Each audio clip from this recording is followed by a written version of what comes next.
यहाँ विकी डोनर और पीकू जैसी बढ़िया फिल्में बनाने वाले डायरेक्टर सुजीत सरकार ने बॉलीवुड के पॉपुलर एक्टर्स को एक बड़ी कड़क चेतावनी दे दी है।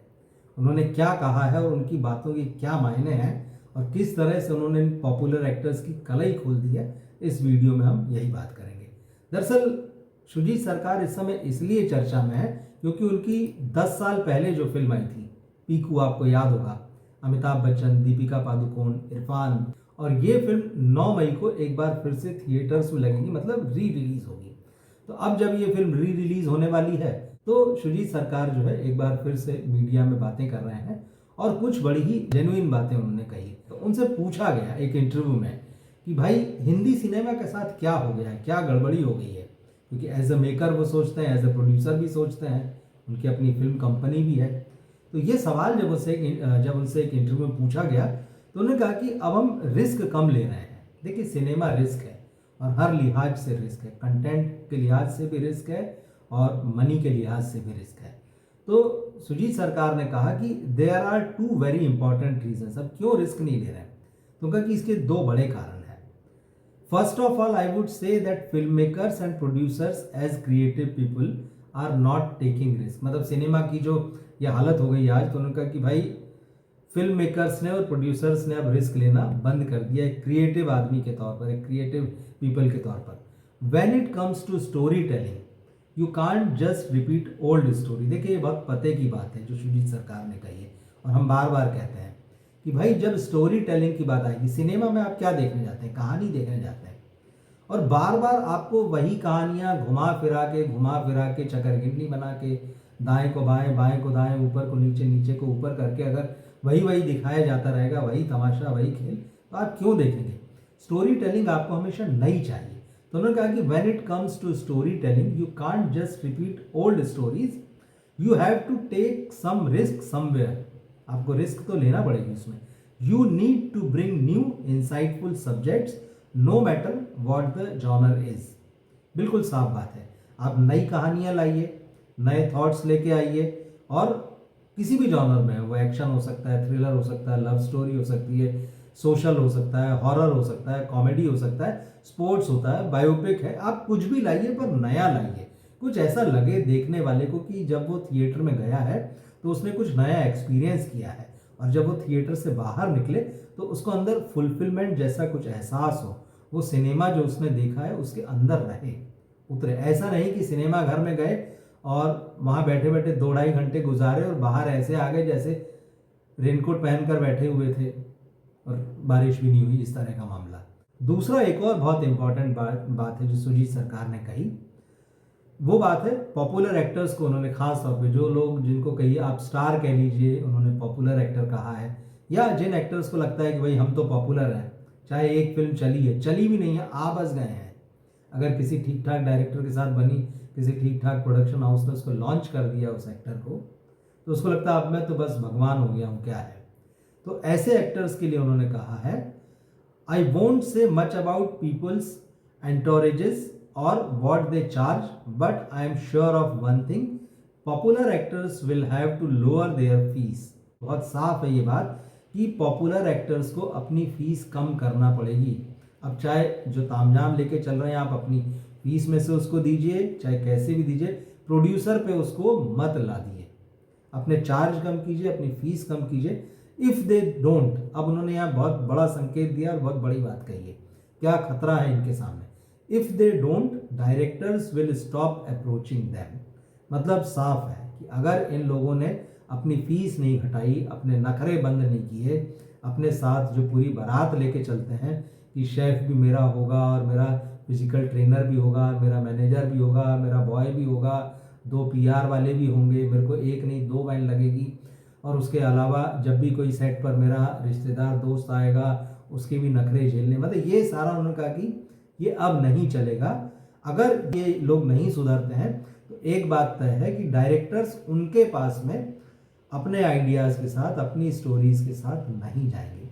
भाई डायरेक्टर जो है वो कैप्टन ऑफ द शिप है ना। अभी ठीक है, थोड़ा उल्टा हो गया था कुछ समय में कि भाई जो स्टार चाह रहा है वो हो रहा है, उसकी मनमानी चल रही है, लेकिन कब तक? वो तभी तक चलेगी जब तक आप पैसा वापस कमा के दोगे। आपकी फिल्म बॉक्स ऑफिस पर 10 करोड़ की ओपनिंग नहीं लेती, आप 100 करोड़ की फीस मांगते हैं। इससे तो सभी परेशान हैं। नेपो किड्स को लॉन्च करने वाले करण जौहर भी ये रोना रो चुके हैं। और डायरेक्टर तो देखिए फ्री है ना भाई, एक्टर्स को कौन बनाता है? एक्टर्स को डायरेक्टर ही बनाता है। डायरेक्टर अगर अच्छी कहानी के साथ अच्छा सिनेमा बनाएगा तो चलेगी। तो अगर आप नहीं काम करेंगे तो वो रिस्क लेगा। सिनेमा रिस्क टेकिंग है, सीधी सी बात है। तो नए के साथ रिस्क लेगा तो कम से कम उसका रिस्क कम हो जाएगा। आपके साथ वो नहीं बनाएगा 100 करोड़ के बजट की फिल्म, नए के साथ बना लेगा 20 करोड़ के बजट की फिल्म, तो उसका रिस्क कम हो जाएगा और वो अपने मन का बना पाएगा। सबसे खास बात यह है कि जो सो कॉल्ड स्टार होता है वो बहुत बीच बीच में अपनी टांग अड़ाता रहता है, ऐसा करो वैसा करो मेरे हिसाब से करो। वो नहीं, डायरेक्टर अपने मन की फिल्म बनाएगा। और ये हमने देखा है कि जब जब डायरेक्टर अपने मन की फिल्म बनाता है वो अच्छी फिल्म बनाता है। आप शुजीत सरकार को ही ले लीजिए, यहाँ उनकी जो पहली फिल्म थी जिमी शेरगिल के साथ, बहुत प्यारी फिल्म है। अगर आपने नहीं देखी हो तो ज़रूर देखिएगा। विकी डोनर देखिए, आयुष्मान खुराना के साथ उन्होंने बनाई। उस फिल्म को उन्होंने 2 पॉपुलर एक्टर्स को जो उस दौर के थे उनको सबमिट की थी अपनी स्क्रिप्ट और स्टोरी, और उन लोगों ने कहा था अरे ये स्पर्म डोनर वाली फिल्म भैया ये कौन करेगा, पब्लिक एक्सेप्ट नहीं करेगी। तो जब पॉपुलर स्टार्स ने मना कर दिया तो वो नए लड़के को ले आए और आयुष्मान खुराना की लॉटरी लग गई उस फिल्म से। आज आप देख लीजिए वो कहाँ पे है। तो होता है, तमाम नए चेहरे जो आते हैं, राजकुमार राव कोई आसमान से तो नहीं टपक पड़े, धीरे धीरे नवाजुद्दीन सिद्दीकी, इरफान जिनकी हम पीकू में बात कर रहे हैं, इन सब की अपनी जर्नी है। धीरे धीरे मनोज वाजपेयी चलते हुए आए लेकिन आज इनकी जगह है।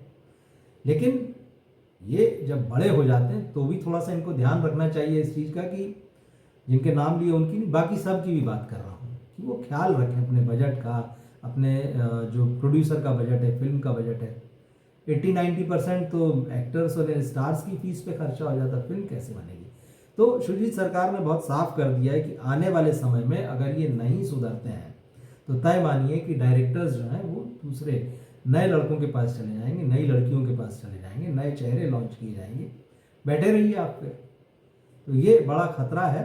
और एक और चीज़ उन्होंने कही, भाई उनके जो प्रोडक्शन हाउस जो है उनका राइजिंग सन फिल्म्स, तो कभी हम लोग अपनी फिल्मों को हमेशा टाइट बजट में बनाते हैं। आप याद कीजिए महेश भट्ट, जब जो भट्ट कैंप है उसकी फिल्में एक दौर था, मतलब जब उसकी फिल्में जब भी आती थी खूब चलती थी, उसकी अलग अलग बजट थी। तो म्यूज़िक बहुत अच्छा होता था, थोड़ा वो हॉरर भी होती थी, थोड़ा रोमांटिक होती थी, थोड़ा सा स्किन शो होता था, थोड़ा टिटिलिएट करते थे, वो एक अलग तरह का सिनेमा बनाते थे, लेकिन बहुत टाइट बजट में बनाते थे और हमेशा फ़ायदे में रहते थे। राम गोपाल वर्मा ने भी जब तक टाइट बजट में फिल्में बनाई, छोटी फिल्में बनाई, नए लोगों के साथ बनाई, नुकसान नहीं हुआ। लेकिन जैसे ही फिर वो बड़े स्टार्स की लीग में चले गए, बड़े बड़े लोगों के साथ, सितारों के साथ काम किया, रिस्क बड़ा हो गया, डूब गए। तो यही कहानी है। तो शुजीत सरकार वही करे कि हम जब फिल्म बनाते हैं अपने प्रोडक्शन हाउस में, राइजिंग सन फिल्म्स में, तो वहाँ कम बजट में काम करते हैं। आनंद एल राय को देख लीजिए, उन्होंने भी जब जब अपने लिमिटेड बजट में नए चेहरों के साथ फिल्म बनाई है या इन पॉपुलर स्टार्स के पीछे नहीं भागे हैं, तब तक उनका भी बढ़िया चलता रहा। लेकिन जैसे ही वो खान साहब के पीछे दौड़े, खेल खत्म हो गया। तो ये अलार्म है। और अगर शुजीत सरकार की बात हम माने और हम ये माने कि अब डायरेक्टर्स इस तरह से भी सोच रहे हैं कि भाई कहानी किंग है ना, कंटेंट किंग है, डायरेक्टर जो है वो शिप का कैप्टन है। तो अगर इस बात को समझ लिया बॉलीवुड ने, इस बात को समझ लिया डायरेक्टर्स ने, तो मुझे लगता है कि इन सो कॉल्ड एक्टर्स को कंट्रोल किया जा सकता है। और शुजीत सरकार ने जो बात कही, मुझे लगता है कहीं ना कहीं बाकी डायरेक्टर्स के, बाकी प्रोड्यूसर्स के दिमाग में भी ये बात हो सकती है। तो शिकायतें तो डायरेक्टर्स पिछले कुछ समय में लगातार खुलकर जाहिर करते रहे मीडिया में, मगर मुझे लगता है ये एक बहुत स्ट्रांग पॉइंट है कि भाई आपके पास नहीं आएंगे, आपके पास नहीं आएंगे मतलब नए चेहरे को फिर लॉन्च करेंगे या आपसे कम पॉपुलर एक्टर को लेंगे जो हमारे हिसाब से काम करेगा। आपको क्या लगता है शुजीत सरकार की इस बात से? क्या वाकई अगर ऐसा होता है तो बॉलीवुड का सिनेमा सुधर सकता है? क्या ज़रूरत है इस बात की कि वाकई जिन बड़े स्टार्स को लोगों ने अपने सर आंखों पे बैठा रखा था और जो बिल्कुल ख़राब फिल्में दे रहे हैं, परफॉर्म नहीं कर रहे हैं, ख़राब सिलेक्शन है स्क्रिप्ट का, अब उनको बदल दिए जाने की ज़रूरत है? कमेंट बॉक्स में लिखकर ज़रूर बताइएगा। मिलते हैं फिर हम अगली वीडियो में। नमस्कार।